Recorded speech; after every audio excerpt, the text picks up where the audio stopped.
नूर नूर नूर नूर नूर नबी मरहबा नूर नूर नूर नूर नूर नबी मरहबा मरहबा मरहबा मरहबा अल्हम्दुलिल्लाहि रब्बिल आलमीन वस्सलातु वस्सलामु अला सय्यिदिल अंबिया'i वल मुरसलीन अम्मा बअद फ़अऊज़ु बिल्लाहि मिनश शैतानिर रजीम बिस्मिल्लाहिर रहमानिर रहीम अस्सलातु वस्सलामु अलैका या रसूलल्लाह व अला आलिका व अस्हाबिका या हबीबल्लाह अस्सलातु वस्सलामु अलैका या नबियल्लाह व अला आलिका व अस्हाबिका या नूरल्लाह अल्हम्दुलिल्लाहि अज़्ज़ा व जल और रसूलों से आला हमारा नबी এই অনুষ্ঠান সাথে নিয়ে আমরা খেদমতে হাজির হয়েছি আর এতে আমরা ইমাম ইজ্জুদ্দিন বিন আব্দুস সালাম রাহমাতুল্লাহি তাআলা আলাইহির কিতাব বিদায়াতুস সুল ফি তাফদীলির রাসূল অর্থাৎ নবী পাক সাল্লাল্লাহু তাআলা আলাইহি ওয়া আলিহি ওয়াসাল্লাম সমস্ত নবীদের মধ্যে শ্রেষ্ঠ হওয়া এই বিষয়ে আমরা আলোচনা করছিলাম ওনার কিতাবের দরস শোনার সৌভাগ্য অর্জন করছিলাম কিছু কথা যেটা নবী পাক সাল্লাল্লাহু আলাইহি ওয়া আলিহি ওয়াসাল্লামের শ্রেষ্ঠ রাসূল হওয়ার আর শ্রেষ্ঠ সৃষ্টি হওয়ার বিবেচনায় তিনি বর্ণনা করেছেন আমরা শুনেছি আর ইনশাআল্লাহ আরো বেশি কিছু কথা আরো এই দরসের মধ্যে শোনার সৌভাগ্য আমরা অর্জন করব ইমাম ইজ্জুদ্দিন বিন আব্দুস সালাম রাহমাতুল্লাহি তাআলা আলাইহি যে পরবর্তী আলোচনা করেছেন এবং যেই দলিল পেশ করেছেন নবী পাক সাল্লাল্লাহু আলাইহি ওয়াসাল্লামের শ্রেষ্ঠ নবী হওয়ার ব্যাপারে শ্রেষ্ঠ সৃষ্টি হওয়ার ব্যাপারে যে তিনি সমস্ত সৃষ্টির মধ্যে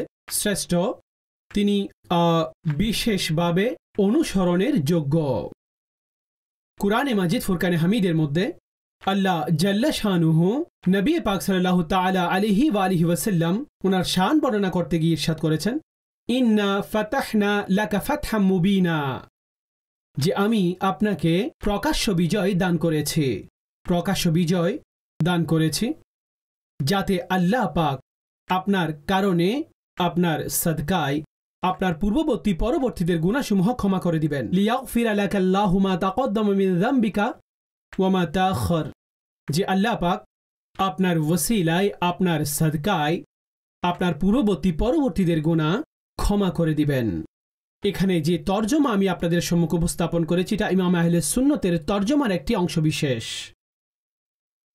আর এটার অর্থ হচ্ছে আল্লাহ পাক নবী পাক সাল্লাল্লাহু আলাইহি ওয়াসাল্লামকে এই আজমত এবং এই বৈশিষ্ট্য দান করেছেন যে ওনার মাধ্যমে ওনার পূর্ববর্তী পরবর্তী অর্থাৎ ওনার চেয়ে পূর্বে চলে গিয়েছেন এমন ওনার বংশধরেরা যে যারা আম্বিয়া কেরাম আলাইহিমুস সালাম ছাড়া ছিলেন তাদের যদি ভুল ত্রুটি প্রকাশ পায় তো আপনার কারণে তাদেরকে ক্ষমা করে দিবেন আর আপনার পরবর্তীতে আসবেন আপনার উম্মতের গুনাহও আপনার কারণে আল্লাহ মাফ করে দিবেন তাদেরকেও ক্ষমা করে দিবেন যাদেরকে আল্লাহ ক্ষমা করে দিতে চান এই ফজিলতটি নবী পাক সাল্লাল্লাহু আলাইহি ওয়াসাল্লামকে দান করেছেন অন্য কাউকে দান করেননি এখানে যানবুন শব্দটি ব্যবহার হয়েছে লিয়াগফিরা লাকাল্লাহু মা তাকদ্দামা মিন যামবিক যাম বলা হয় গুনাহকে এটার আরো অনেক অর্থ রয়েছে কিন্তু তার একটি অর্থ হচ্ছে গুনাহ যদি দেখেন যে যামবিকা এটার যে তরজমা হয় সেটা হয় যে আপনার গুনাহ আর নবী পাক সাল্লাল্লাহু তাআলা আলাইহি ওয়া আলিহি ওয়াসাল্লাম গুনাহ থেকে মাসুম হুজুর আলাইহিস সালাতু ওয়াস সালাম ওনার কাছ থেকে গুনাহ প্রকাশ পায় না যে আম্বিয়া কেরাম আলাইহিমুস সালাম কে আল্লাহ গুনাহ থেকে মাসুম করেছেন অর্থাৎ ওনাদের মধ্যে ইসমত রেখেছেন আল্লাহ পাক যে এই ইসমতের কারণে ওনাদের কাছ থেকে গুনাহ প্রকাশ পায় না তো নবী পাক সাল্লাল্লাহু তাআলা আলাইহি ওয়া আলিহি ওয়াসাল্লামের প্রতি যামবুন শব্দটি রয়েছে তো জ্ঞানী সম্প্রদায় এই বিষয়টিকে ভালোভাবে জানেন যে হযফে মুযাফ অর্থাৎ মুযাফ কোন জায়গা থেকে হযফ করে ফেলা এটা কুরআনে মাজিদ ফুরকানে হামিদ এবং কালামে আরব অর্থাৎ আরবি ভাষার মধ্যে প্রসিদ্ধ এটা কোনো নতুন বিষয় নয় কিছু উলামাগণ এভাবে বলেছেন আর সুন্দর বাক্য এই বিষয়ে উল্লেখ করেছেন যে তার একটি অর্থ হচ্ছে এটা যে যেটা এখানে ইয়াগফিরা গফারা শব্দ এসেছে যার অর্থ হয়ে থাকে ক্ষমা করে দেওয়া গফারার অর্থ হয়ে থাকে ক্ষমা করা মিটিয়ে দেওয়া কোনো বিষয়কে মিটিয়ে দেওয়া আর কোনো বিষয় মিটিয়ে দেওয়ার অর্থ হচ্ছে সেটাকে শেষ করে দেওয়া সেটা শেষ করে দেওয়া এই গফরান যে শব্দটি রয়েছে, যেটা এই আয়াতের মধ্যে ব্যবহৃত হয়েছে মাগফিরাত করার, তিনি ইরশাদ করলেন যখন আল্লাহ পাক সাধারণ ব্যক্তিদের জন্য ইরশাদ করলেন, তো তা দ্বারা উদ্দেশ্য কি হয়ে থাকে যে আল্লাহ পাক তাদের গুনাহসমূহ মিটিয়ে দিয়েছেন, গুনাহসমূহ ক্ষমা করে দিয়েছেন। আর যখন এই শব্দ আম্বিয়ায়ে কেরাম আলাইহিমুসসালামদের জন্য ব্যবহৃত হয়, তখন তার অর্থ হচ্ছে আল্লাহ আম্বিয়ায়ে কেরাম আলাইহিমুসসালাম গুনাহের মাঝখানে পর্দাকে প্রতিবন্ধক বানিয়ে দিয়েছেন। পর্দাকে প্রতিবন্ধক বানিয়েছেন, যাকে আমরা ইসমত বলে থাকি। এখন উনার কাছ থেকে গুনাহ প্রকাশ পাবে না। আচ্ছা, কিছু উলামাগণ এভাবে বর্ণনা করেছেন যে অনেক কাজ এমন হয়ে থাকে, অনেক কার্যাবলী এমন হয়ে থাকে যে মকাম এবং মর্তবার কারণে উনাদের এমন মনে হয় যে উনাদের মকাম এবং মর্তবার ভিত্তিতে গুনাহ হয়েছে। প্রকৃতপক্ষে গুনাহ হয় না, প্রকৃতপক্ষে সেই ভুল হয় না, হাকিকতের বিবেচনায় ভুল, কিন্তু আপন মকাম এবং মর্তবার ভিত্তিতে তারা কি চিন্তা করে এটা হওয়াটা উচিত ছিল না। আমাদের সকলের মধ্যেও এমন হয় যে যেই সমস্ত বিষয়াদিতে বান্দা উন্নতি লাভ করেন, তখন পূর্ববর্তী জীবনের কথা চিন্তা করে তিনি মনে করেন যে ভাই এই বিষয়টি হওয়া উচিত ছিল না। এটা প্রত্যেক ফিল্ডে হয়ে থাকে। যিনি লেখক সম্পাদক কোনো কথা লিখেন, এখন ওনার প্রথম সম্পাদনা হতে পারে, আর 10 বছর তিনি ধারাবাহিক লিখতে থাকেন, আর 10 বছর পরে যখন প্রথম লেখাটি দেখবেন তখন তিনি বলবেন এটা কি আমি লিখেছিলাম? মূলত লেখাটা ওনার ছিল, একেবারে ঠিকই লিখেছেন, কিন্তু এখন ওনার যে স্ট্যাটাস তৈরি হয়ে গেছে, এখন ওনার লেখার যে অগ্রগতি হয়ে গেছে, সেটা দেখার পরে পূর্ববর্তী লেখাগুলো তার কাছে আশ্চর্য মনে হয়। কোনো আলোচনা পেশকারী আছেন, ভালো আলোচনা করেন, যথার্থই বলেন, কিন্তু যখন প্রথম আলোচনাটি দেখেন তখন বলেন যে আরে ভাই এটা কি আমি বলেছিলাম?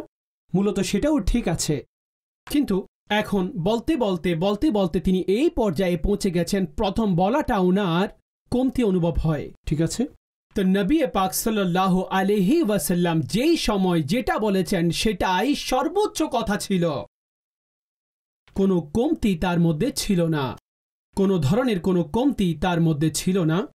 কিন্তু আল্লাহ পাক কুরআনে মাজিদ ফুরকানে হামিদের মধ্যে এটা ইরশাদ করেন ওয়ালাল আখিরাতু খায়রুল লাকা মিনাল উলা, যে হে মাহবুব আপনার অনাগত প্রত্যেকটা দিন আপনার পূর্ববর্তী দিনের চাইতে উত্তম।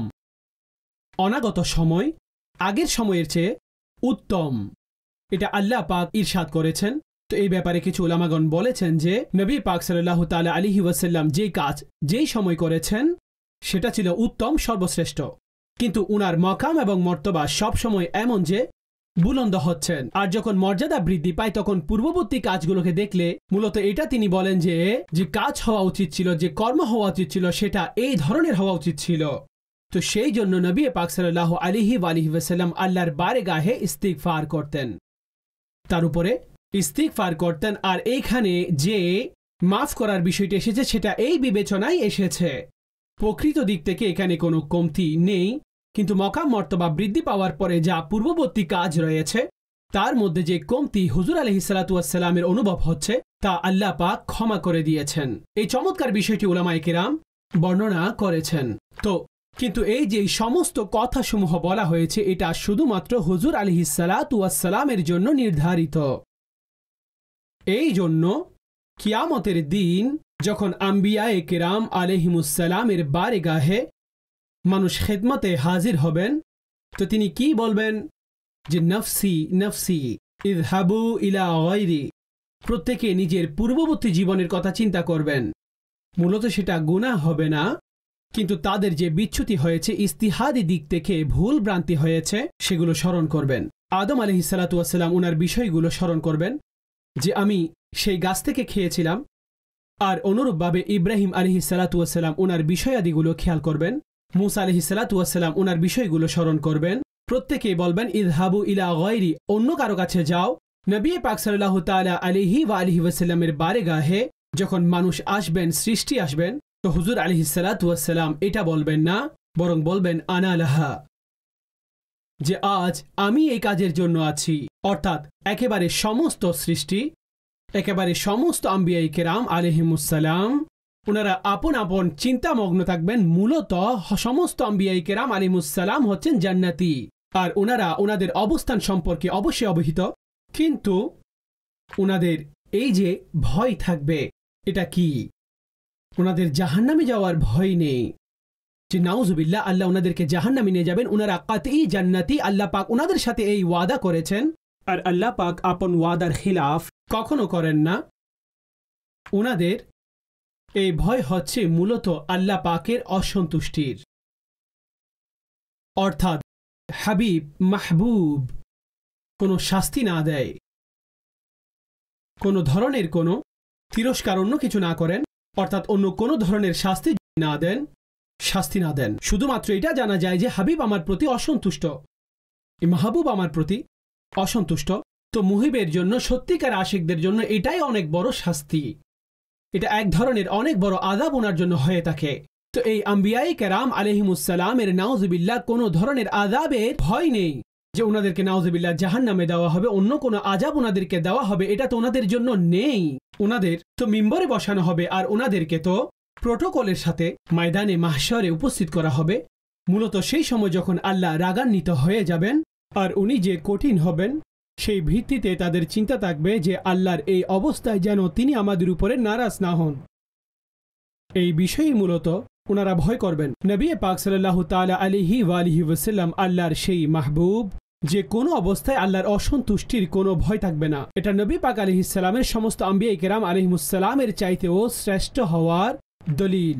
এটার উপর ভিত্তি করে ইমাম ইজ্জুদ্দিন ইবনে আব্দুস সালাম বলেন রাহমাতুল্লাহি তাআলা আলাইহি, ওয়া মিনহা أن الله تعالى أخبره صلى الله عليه وسلم أنه غفر له ما تقدم من ذنبه وما تأخر। যে এই দলিল সমূহের মধ্যে একটি দলিল হচ্ছে যে আল্লাহ পাক নবী পাক সাল্লাল্লাহু আলাইহি ওয়া আলিহি ওয়াসাল্লামকে এই বিষয়ে সংবাদ দিয়েছেন যে আল্লাহ পাক হুজুরের সাদকায় উনার পূর্ববর্তী এবং পরবর্তীদের গুনাহসমূহ ক্ষমা করে দিয়েছেন। ওয়ালাম ইউনকাল আন্নাহু আখবারা আহাদিম মিনাল আম্বিয়া'i বিমিসলি যালিক। আর এটা বর্ণিত হয়নি যে আল্লাহ পাক আম্বিয়ায়ে কিরাম আলাইহিমুসসালামদের মধ্যে কাউকে এই ধরনের সংবাদ দিয়েছেন। বালি যাহিরু আন্নাহু লাম ইখবিরহুম লিআন্না কুল্লি ওয়াহিদিন মিনহুম ইযা তুলিবাত মিনহু আশ-শাফাআতু ফিল মাওকিফি যাকারা খাতিয়াতাহু আল্লাতী আসাবা ওয়া ক্বালা নাফসি নাফসি। বরং এটা প্রকাশ পেয়েছে যে আল্লাহ পাক ওনাদেরকে এই বিষয়ে সংবাদ দেননি, অর্থাৎ ওনাদের যে ইস্তিহাদি ভুল ছিল তা আল্লাহ পাক ক্ষমা করেছেন। আদম আলাইহিসসালাতু ওয়াসসালাম গুনাহ করেননি, ঠিক আছে, আল্লাহ পাকের নাফরমানি করেননি, যে নিষিদ্ধ ফল তিনি খেয়েছিলেন, সেই গাছ থেকে খেয়েছিলেন, সেটা ওনার ইস্তিহাদি খাতা ছিল, সেগুলো মাফ করে দিয়েছেন আল্লাহ পাক। কিন্তু এই বিষয়ে সংবাদ দেননি কিয়ামতের ময়দানে আল্লাহ পাক এই বিষয়ে তিনাকে পাকড়াও করবেন না। আর অন্যান্য বিষয় যেগুলো রয়েছে সেগুলোর সংবাদ ইরশাদ করেননি। ইরশাদ করেন ওনাদের মধ্যে প্রত্যেকজনের সাথে যখন কিয়ামতের দিন শাফাত তালাশ করা হবে, তো প্রত্যেকে নিজের সেই বিচ্যুতিকে স্মরণ করবেন যা উনারা করেছিলেন, যে আমার এই ইস্তিহাদি ভুল হয়ে গিয়েছিল, আর তারা এইভাবে বলবেন যে নফসি নফসি, আজ আমার নিজের বিষয় নিজের সাথে রয়েছে। ওয়ালাউ আলিমা কুল্লা ওয়াহিদিন মিনহুম বিগফরানি খাতিয়াতিহি লাম ইউজাল মিনহা ফি যালিকাল মাকাম। যে ওনাদের প্রত্যেকে যদি ইস্তিহাদি খাতার ব্যাপারে ওনাদের ক্ষমা পাওয়ার বিষয়টি জানতেন, তাহলে সেই জায়গায় তারা ভয় ভীত সন্ত্রস্ত হতেন না। ওয়া ইজাস্তাফাত বিন নবী সাল্লাল্লাহু আলাইহি ওয়াসাল্লাম ফি যালিকাল মাকাম ওয়া ক্বালা আনা লাহা। আর যখন সৃষ্টি নবী পাক সাল্লাল্লাহু তাআলা আলাইহি ওয়া আলিহি ওয়াসাল্লামের কাছে এই জায়গায় হুজুর আলাইহিস সালাতু ওয়াসসালামের কাছে শাফাত চাইবেন, তিনি বলবেন আনা লাহা, আমি এই কাজের জন্য আছি। এটি একটি প্রসিদ্ধ হাদিসে পাক যেটা সহিহ বুখারী শরীফ, সহিহ মুসলিমে হযরত সাইয়্যিদুনা আবু হুরায়রা, হযরত আনাস বিন মালিক রাদিয়াল্লাহু তাআলা আনহু এবং অন্যান্য আরো অনেক সাহাবায়ে কেরাম থেকে রিওয়ায়াত রয়েছে, এটাকে হাদিসে শাফাত বলা হয়। আরো সামনে ইমাম ইজ্জুদ্দিন ইবনে আব্দুস সালাম রাহমাতুল্লাহি আলাইহি নবী পাক আলাইহিস সালামের বৈশিষ্ট্য এবং ফজিলতসমূহ বর্ণনা করতে গিয়ে ইরশাদ করেন যে নবী পাক সাল্লাল্লাহু আলাইহি ওয়া আলিহি ওয়াসাল্লামের জাত হচ্ছে এমন জাত যে যিনি সর্বপ্রথম শাফি, সর্বপ্রথম মুশাফফা, অর্থাৎ হুজুর আলাইহিস সালাতু ওয়াসসালামই সর্বপ্রথমে শাফাতকারী হবেন, আর হুজুর আলাইহিস সালাতু ওয়াসসালামের শাফাতই সর্বপ্রথম কবুল করা হবে। আর এটাও নবী পাক আলাইহিস সালাতু ওয়াসসালামের বৈশিষ্ট্য আর ফজিলতের উপরে ইঙ্গিত করে, স্পষ্টভাবে বর্ণনা করে যে আল্লাহ পাকের বারগাহে যেটা সর্বোচ্চ অবস্থান রয়েছে সেটা নবী পাক আলাইহিসসালাতু ওয়াসসালামে রয়েছে। প্রসিদ্ধ হাদিসে মুবারকা তার মধ্যে যে ঘটনা যেটা আমরা পূর্বে শুনেছি, যে এই সৃষ্টি হযরত আদম আলাইহিসসালাতু ওয়াসসালাম থেকে শুরু করে হযরত সাইয়্যিদুনা হযরত ঈসা আলাইহিসসালাতু সালাম পর্যন্ত যাবেন, যেটা প্রসিদ্ধ। আম্বিয়াই কেরাম আলাইহিমুসসালাম হবেন, ওনাদের কাছে যাবেন আর সকলের নিকট শাফাত চাইবে, কিন্তু প্রত্যেকেই কি করবেন? অস্বীকার করবেন, প্রত্যেকেই অস্বীকার করবেন। আর এইখানে যে সবচাইতে অগ্রগণ্য কথা সেটা হচ্ছে যে যেটা সহিহ হাদিসে পাকের মধ্যে, সহিহ মুসলিম শরীফের মধ্যে মজুদ আছে, হাদিস হচ্ছে যে এই সৃষ্টির দিকে ইলহাম করা হবে, উলহিমু, ওনাদের দিকে ইলহাম করা হবে, ওনাদের অন্তরে কথা দেওয়া হবে, ওনাদের অন্তরে কথার উদ্রেক ঘটবে যে আমাদের কারো কাছে যাওয়া উচিত। অতঃপর তারা হযরতে আদম আলাইহিস সালামের কাছে আসবেন। তো অন্তরের মধ্যে কথার উদ্রেক হয়েছে, এটার উদ্দেশ্য হচ্ছে আল্লাহ পাকের পক্ষ থেকে কথার উদ্রেক হয়েছে। মকাম ও মর্তবা প্রকাশ কে করতে চাচ্ছেন? আল্লাহ জাল্লা শানুহু করতে চাচ্ছেন, না হয় ডাইরেক্ট তারা চলে যেতেন। এটা বলা হচ্ছে যে তাদের অন্তরে উদ্রেক হবে। এরপর প্রসিদ্ধ কথা আছে যে সরাসরি নবী পাক আলাইহিস সালামের বারেগাহে আসেনি, যাতে জানা যায় যতগুলো আম্বিয়ায়ে কেরাম আলাইহিমুসসালামের কাছে গিয়েছেন তারা যদিও বা সর্বোচ্চ মকাম এবং মর্তবায় রয়েছেন আল্লাহর বারেগাহে মুখলিসিন, আর ওনাদের স্তর অনেক উপরে, কিন্তু আজকের যে দিন রয়েছে সেটা নবী পাক আলাইহিস সালামের জাতের। না হয় যদি সরাসরি নবী পাক আলাইহিস সালামের বারেগাহে চলে আসতেন তাহলে এই কথা বলা যেত যে এই কাজ তো হযরত আদম আলাইহিস সালামও করতে পারেন, এই কাজ তো হযরত মূসা আলাইহিস সালামও করতে পারেন, এই কাজ তো হযরত ঈসা আলাইহিস সালামও করতে পারেন। কিন্তু আল্লাহ পাক প্রথমে এই মহান এবং জলিলুল কদর আম্বিয়াগণের কাছে পাঠালেন, কথার উদ্রেক করলেন, যাতে প্রত্যেকের কাছে গিয়ে জানতে পারেন যে না, আজকে যার কাজ রয়েছে তিনি নবী পাক সাল্লাল্লাহু আলাইহি ওয়াসাল্লাম। আল্লাহ পাক মুহূর্তেই সকলের ফয়সালা করে দিতে পারতেন। আর অনেকের জন্য এমনটা হবে যে এক নামাজ থেকে অন্য নামাজের সময় অনুভূত হবে কিয়ামতের দিন, অনেকের জন্য 50,000 বছরের রাস্তা, কিন্তু যারা আহলে ঈমান হবেন তাদের জন্য কিছুটা সময় ওনারা মনে করবেন। তো এত বড় দিন হবে আর তাতে এত ব্যাপক একটি সময়, সেটা এইভাবে চলে যাবে। তো আল্লাহ পাক চাইলে তো মুহূর্তে সকলের ফয়সালা হয়ে যেতে পারে, কোনো দলিলের প্রয়োজন নেই, কোনো সাক্ষীর কোনো প্রয়োজন নেই। কে অস্বীকার করবে? যদি আল্লাহ বলে দেন যিনি জান্নাতি আর ইনি জাহান্নামী, সে জাহান্নামী আর তিনি জান্নাতি, তো কে অস্বীকার করতে পারে? কিন্তু আল্লাহ পাকের এটা শান যে তিনি বিভিন্ন উজুহাতের ভিত্তিতে এই হাসরের ময়দান কায়েম করবেন। তার মধ্যে একটি বড় কারণ হচ্ছে নবী পাক সাল্লাল্লাহু তাআলা আলাইহি ওয়াসাল্লামের শানে মাহবুবীকে প্রকাশ করা, যে হুজুর আলাইহিস সালাতু ওয়াস সালামের শানে শাফাত হবে, অতঃপর ওনাকে সকলের জন্য সাক্ষী হিসেবে আনয়ন করা হবে। মানুষ অস্বীকার করতে পারবে না নবী পাক সাল্লাল্লাহু আলাইহি ওয়াসাল্লামের কোনো কথাকেও। তো হুজুর আলাইহিস সালাতু ওয়াস সালামের কাছে যখন আসবেন তো সর্বপ্রথম নবী পাক সাল্লাল্লাহু আলাইহি ওয়াসাল্লাম শাফাত করবেন। এই জন্য হুজুর আলাইহিস সালামকে আউয়ালু শাফি বলা হয়, আউয়ালু শাফিন ওয়া আউয়ালু মুশাফফাইন। শুধু শাফি নয়, বরং সর্বপ্রথম নবী পাকের সাল্লাল্লাহু আলাইহি ওয়াসাল্লামের শাফাতকে কবুলও করা হবে। ঠিক আছে, নবী পাক সাল্লাল্লাহু তাআলা আলাইহি ওয়াসাল্লামের শাফাতের বিষয়ে অর্থাৎ আলা হযরত ইমাম আহলে সুন্নাত রাহমাতুল্লাহি তাআলা আলাইহি অনেক সুন্দর কালাম ও লিখেছেন, আর ফতোয়ায়ে রাজবিয়া সহ অন্যান্য রিসালার মধ্যেও শাফাতের উপর অনেক সুন্দর সুন্দর আলোচনাও করেছেন। যে শাফাত একটি বড়, যাকে বলা হয় আহলা মিনাল আসল, মধুর চাইতেও মিষ্টি, যে জান্নাতে তো অবশ্যই প্রবেশ করবেন। কিন্তু নবী পাক সাল্লাল্লাহু আলাইহি ওয়াসাল্লামের প্রকাশ্য শাফাতের কারণে আর বিশেষ শাফাতের যে লুৎফ হবে সেটা একেবারেই আলাদা হবে। তো নবী পাক সাল্লাল্লাহু তাআলা আলাইহি ওয়াসাল্লামের শাফাত অনেক মজার, অনেক ভালোবাসাপূর্ণ। এই জন্য উলামাগণ কালামের মধ্যেও আর কিতাবের মধ্যেও হুজুর আলাইহিস সালাতু ওয়াস সালামের শাফাতের ব্যাপারে অনেক সুন্দর আলোচনা করেছেন। আল মুতাকাতের হাশিয়ার মধ্যে নবী পাক সাল্লাল্লাহু আলাইহি ওয়াসাল্লামের কামালিয়ত এবং ফজিলত সমূহ বর্ণনা করতে গিয়ে ইমাম আহলে সুন্নাত রাহমাতুল্লাহি আলাইহি এই কথা বলেছেন যে কিয়ামতের দিন শাফাতকারী ব্যক্তি শুধুমাত্র দুইজন হবেন, আম্বিয়া, হাফেজ, শহীদ। যাদের শাফাতের আলোচনা এসেছে তারা আপন জায়গায়, কিন্তু প্রকৃতপক্ষে শাফাতকারী দুজন হাস্তি হবেন। একটি কুরআন, যার ব্যাপারে স্পষ্টভাবে বলে দেওয়া হয়েছে যে এটা তার পাঠকারীর জন্য শাফাতকারী হিসেবে আসবে, আর দ্বিতীয়ত নবী পাক সাল্লাল্লাহু আলাইহি ওয়াসাল্লাম। বাকি যাদেরকে যাদের শাফাত করতে হবে তারা নবী পাক সাল্লাল্লাহু আলাইহি ওয়াসাল্লামের কাছে নিয়ে আসবেন আর নবী পাক আলাইহিস সালামের মাধ্যমে আল্লাহ পাকের কাছে শাফাত করবেন। আনা সাহিবু শাফাতিহিম, আমি সেই সমস্তদের শাফাতের মাধ্যম, তাদের সকলের সাহেবের শাফাত অর্থাৎ সেই সকলের শাফাতকারী, অর্থাৎ উদ্দেশ্য হলো তাদের শাফাতকে আল্লাহর বারগাহে উত্তোলনকারী।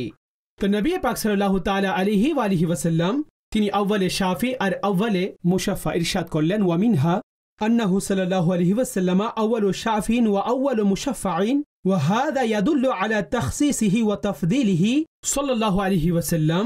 অর্থাৎ নবী পাক সাল্লাল্লাহু আলাইহি ওয়াসাল্লাম সর্বপ্রথম শাফাতকারী আর সর্বপ্রথম ওনার শাফাতকে কবুল করা হবে। আর এটা হুজুর সাল্লাল্লাহু আলাইহি ওয়াসাল্লামের বৈশিষ্ট্য এবং ওনার ফজিলতের উপরে দলিল। আরো বলেন, ওয়া মিনহা ইসারুহু সাল্লাল্লাহু আলাইহি ওয়াসাল্লাম আলা নাফসিহি বিদাওয়াতিহি ইয জাআলা আল্লাহু আযজা ওয়া জাল্লা লিকুল্লি নাবিয়্যিন দাওয়াতান মুস্তাজাবাতান ফাকুল্লু মিনহুম তাআজ্জালা দাওয়াতাহু ফিদ দুনিয়া ওয়া আখতাবাহু সাল্লাল্লাহু আলাইহি ওয়াসাল্লাম দাওয়াতাহু শাফাআতান লিউম্মতিহি। অর্থাৎ নবী পাক সাল্লাল্লাহু তাআলা আলাইহি ওয়া আলিহি ওয়াসাল্লামের কিয়ামতের দিন যে শ্রেষ্ঠত্ব প্রকাশ পাবে, কিয়ামতের শ্রেষ্ঠত্ব এবং দুনিয়াবী শ্রেষ্ঠত্বের এটা দলিল যে কিয়ামতের দিন রাসূল পাক সাল্লাল্লাহু আলাইহি ওয়াসাল্লামের শ্রেষ্ঠত্বের মধ্যে একটি হচ্ছে যে হুজুর আলাইহিস সালাতু ওয়াস সালাম সেই দোয়া যেই দোয়া প্রত্যেক নবীকে আল্লাহ পাক দান করেছেন, সেই দোয়া এমন যে দোয়া আল্লাহ প্রত্যেক অবস্থায় কবুল করবেন, সেই দোয়াকে নবী পাক সাল্লাল্লাহু তাআলা আলাইহি ওয়া আলিহি ওয়াসাল্লাম উম্মতের জন্য কিয়ামতের দিনের জন্য বাকি রেখেছেন। হুজুর আলাইহিস সালাতু ওয়াস সালাম ইরশাদ করেছেন যে প্রত্যেক নবীকে আল্লাহ পাক একটি এমন দোয়া দিয়েছেন যেটি মুস্তাজাব, যেটা অবশ্যই কবুল হবে। সবাই দোয়াটি করেছেন, কিন্তু নবী পাক সাল্লাল্লাহু তাআলা আলাইহি ওয়া আলিহি ওয়াসাল্লাম আপন সেই দোয়া আপন উম্মতদের জন্য শাফাত হিসেবে জমা রেখেছেন। অর্থাৎ হাদিসে তৈয়বা সমূহ পড়তে থাকুন। উম্মতের জন্য নবী পাক সাল্লাল্লাহু আলাইহি ওয়াসাল্লাম দোয়া করতেন। এটা হুজুর আলাইহিস সালাতু ওয়াস সালামের অনুগ্রহ, মেহেরবানি আর হুজুর আলাইহিস সালাতু ওয়াস সালামের শান ও আজমতকে উলামায়ে কেরাম এই পদ্ধতিতে বর্ণনা করেছেন যে হুজুর আকরাম সাল্লাল্লাহু তাআলা আলাইহি ওয়াসাল্লামের মুবারক সিনাকে অনেকবার চাক করা হয়েছে, 4 বার চাক করা হয়েছে, এটা ছিঁড়া হয়েছে, খোলা হয়েছে এটাকে। আর প্রত্যেকবার ওনার পবিত্র অন্তরে বিভিন্ন কথা রাখা হয়েছে। কোন একবার যখন হুজুর আলাইহিস সালাতু ওয়াস সালামের সিনাকে ছাক করা হয়েছে আর তার মধ্যে শুধুমাত্র দয়া এবং অনুগ্রহ রেখেছেন, রহমত আর রহমত রেখেছেন। তো নবী পাক সাল্লাল্লাহু আলাইহি ওয়াসাল্লাম আপন উম্মতের উপরে এই পর্যায়ের নমনীয় এবং মেহেরবান। তার একটি কারণ হচ্ছে আল্লাহ পাক হুজুরের অন্তরের মধ্যে নমনীয়তা এবং অনুগ্রহ রেখেছেন। ঠিক আছে, আপাদমস্তক হুজুর আলাইহিস সালাতু ওয়াস সালামকে রহমত বানিয়েছেন। তো হুজুর আপন উম্মতের রায়ের জন্য, তাদের শাফাতের জন্য দুনিয়াতে দোয়া করেননি, বরং আখিরাতের জন্য বাকি রেখেছেন, যাতে কিয়ামতের দিন আল্লাহ পাকের বারগাহে উম্মতের জন্য সে দোয়ার মাধ্যমে শাফাত করবেন এবং তাদেরকে ক্ষমা করাবেন। ইরশাদ করেন, ওয়া মিনহা ইসারুহু সাল্লাল্লাহু আলাইহি ওয়াসাল্লাম, নবী পাক সাল্লাল্লাহু তাআলা আলাইহি ওয়া আলিহি ওয়াসাল্লামের আপন রাতের উপরে দোয়ার মাধ্যমে প্রাধান্য দেওয়া, আপন রাতের উপরে দোয়ার মাধ্যমে উম্মতকে প্রাধান্য দেওয়া। অর্থাৎ উম্মতকে প্রাধান্য দিলেন, দোয়া করেননি, দোয়াকে কি রেখেছেন? বাকি রেখেছেন। এই জন্য যে আল্লাহ পাক প্রত্যেক নবীদের জন্য এমন একটি দোয়া রেখেছেন যেটা অবশ্যই কবুল হয়, আর তাদের মধ্যে প্রত্যেকেই দুনিয়াতেই তাদের সেই দোয়াকে দ্রুত করে নিয়েছেন। আর নবী পাক সাল্লাল্লাহু তাআলা আলাইহি ওয়াসাল্লাম আপন এই দোয়াকে আপন উম্মতদের জন্য বাকি রেখেছেন, গোপন রেখেছেন, ঢেকে রেখেছেন, বাকি রেখেছেন।